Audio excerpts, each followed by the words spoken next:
nga ba ang simbolo ng huni ng tuko? Ating aalamin ang mga kahulugan nito. Paalala lamang, ang video nito ay para lamang sa mga taong may sapat na paniniwala. Kung sa tingin mo ay hindi angkop na mapakinggan ang mga susunod na video, ay maaari mo nang i-skip ang videong ito. Ang paghuhuni ng tuko sa labas o loob ng bahay, ito ay sumisimbolo ng isang karamdaman na mangyayari sa loob ng miyembro ng inyong pamilya. Maring ito ay tumutukoy sa inyong kalusugan. Dahil nararamdaman o nasisense ng tuko na may isa sa miyembro ng inyong pamilya na humihina ang immune system, kaya't pinapaalalahanan kayo ng tuko na kailangan niyong maging aware sa inyong kalusugan, huwag niyo itong pababayaan.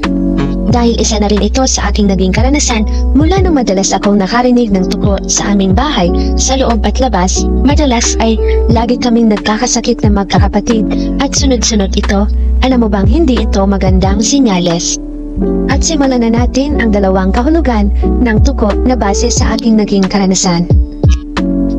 Alam mo bang ang tuko sa totoong buhay, ito ay nakakatulong sa atin upang maprotektahan tayo sa mga insekto, lalong-lalo na ang mga lamok. Subalit pinaniniwalaan ito ng iba na ito ay may dalang swerte. Aking ibabahagi sa inyo ngayon ang aking naging karanasan. Nasa sa inyo na lamang kung ito ay inyong papaniwalaan, dahil alam kong may iba-iba tayong paniniwala tungkol sa mga pamahiin. Ang iilan na mababanggit ko ay base lamang sa aking naging karanasan.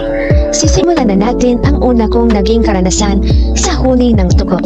Alam mo ba, noong taong 2020 ay ako ay nagdadalang tao at madalas akong nakakarinig ng tuko sa labas ng aming bahay at hindi ito umaalis. Alam mo bang, pagkatapos ng ilang buwan ay nakaranas ako ng matinding pagsubok.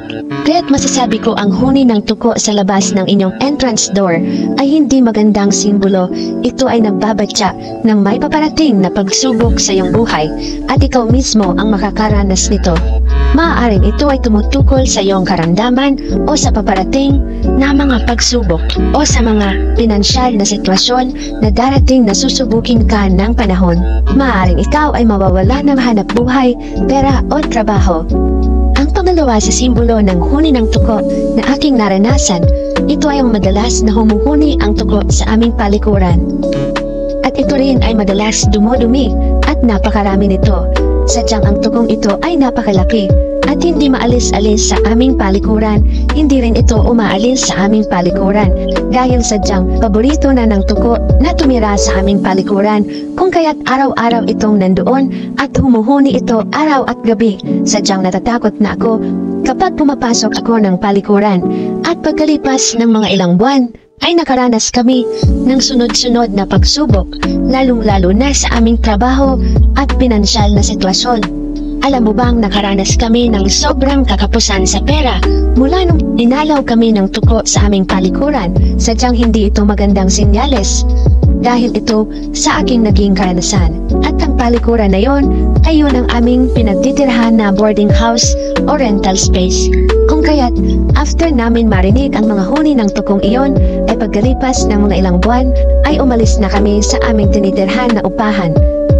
Kaya kung madalas ka nang makarinig ng tuko sa inyong palikuran, simbolo lamang ito na kailangan niya nang umalis sa inyong inuupahang bahay.